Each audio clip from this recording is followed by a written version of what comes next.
So you asked me how many men that I see are angry. I said 85%.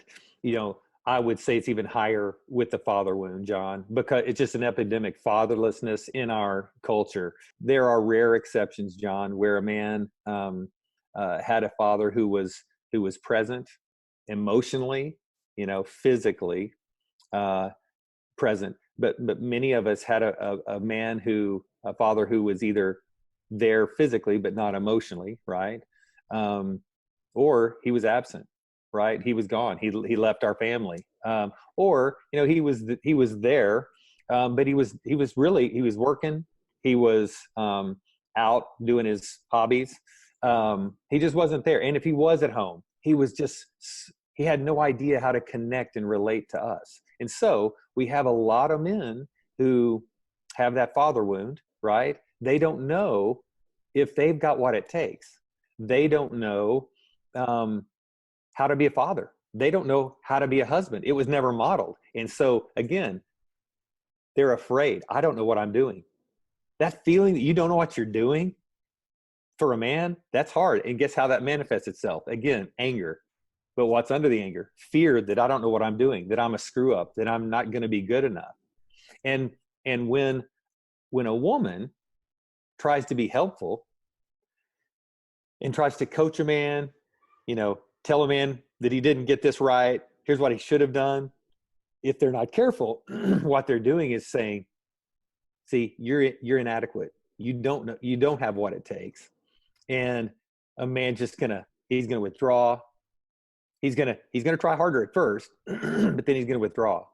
But then when that disrespect starts to do its work, after a while, anger will come up. I was going to say, it's all really comes back to that disrespect, right? Because all men want to be respected. And when we're not, we get angry. I know, I heard the saying one time that anger becomes a hammer and everything begins to look like a nail. And that was my life. I mean, I was so angry that in this father wound, being abandoned, I was so angry. And there were all these daily reminders of how inadequate I was, that my dad wasn't there. I couldn't fix a toilet or a refrigerator or whatever. And I thought, man, every man should know how to do that. And then I'd go back and be pissed at my dad. Right. Yeah. Because why didn't you equip me for this?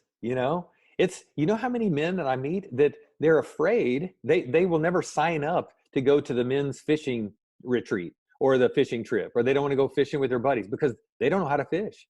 They were never shown that by their father, or, they've never been hunting. The things that are, or whatever, they've never been shown how to run a chainsaw, a power tool, And so again, they feel like a little boy in a man's body without the ability to come through.